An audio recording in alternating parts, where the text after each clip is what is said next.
Hi everyone, I'm Summer Knowles here with the Gary Sinise Foundation, the Central Florida chapter, and today we are doing 5 Minutes with a Hero with none other than Stefan LeRoy.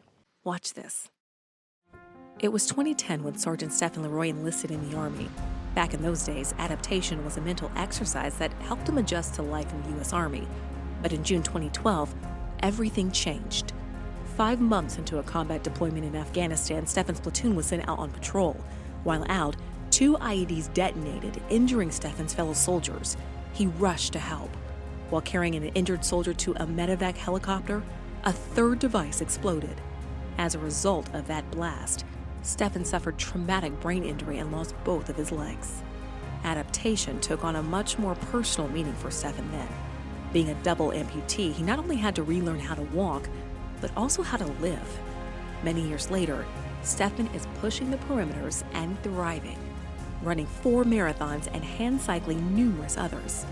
He's also welcomed the changes that come with marriage and fatherhood while he waits to return to Walter Reed Hospital for additional surgery. In December of 2019, the Gary Sinise Foundation was honored to give the LeRoy family an adaptive smart home through the RISE program. With features that are adapted to his specific needs, the Gary Sinise Foundation couldn't be more proud to help restore Stefan's independence and support his empowerment. Okay, I want to talk about how we kind of got here. So, you're helping your comrade, and then now you need help. Yeah, so I got blown up and lots of dirt in the air and loud noise, and you're thrown back, and my body hasn't comprehended that I've lost my legs yet, and I haven't comprehended that, and I drove both of what was left of my legs into the ground, and that's when I realized, hey, I don't have my legs.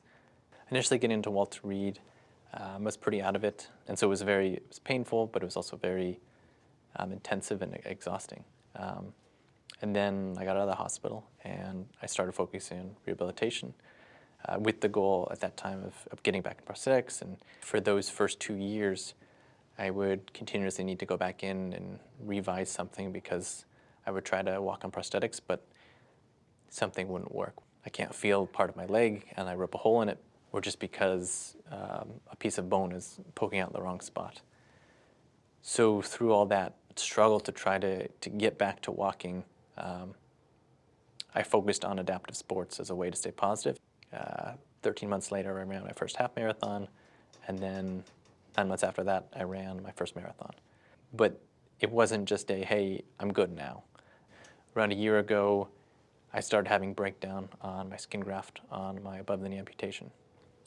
And whenever I would wear my legs, it would get bloody and it would fall apart. So I'm going back to Walter Reed. And I think that definitely came full circle for me when I wasn't able to walk at all. And it made me have to go back to the way I was in the hospital. And so it's a lot of, it seems like up and down. How do you do it? How do you maintain your positive spirit and while trying to maintain these different expectations? I think I have really positive expectations of my surgery, and I really want it to be successful, but it doesn't have to work. And I don't have to return to running, and I don't have to return to walking. And so that future is really, really unknown. But I do rely on the support of nonprofits and of my community and my family to stay positive and to stay hopeful for that better life in future. Or you were telling us it's not one and done. You come home, you get put back together, but then there are other obstacles, and it's kind of a lifelong process of just kind of tweaking things here and there. Why do you think it's important for people to understand that and really kind of let that sink in? Because once you get to that point, once you get to that success, it's great, but now you're just looking forward again. Or if you fall back, you're not worth less because you're not doing what you were able to do before. By you getting back up, you're inspiring people, that you've never met, that you may not even know that you're inspiring them, but you are. And that's why we're out there trying to offer that support, is because everyone needs encouragement, and it's great to be able to give it, and it's really important to get it.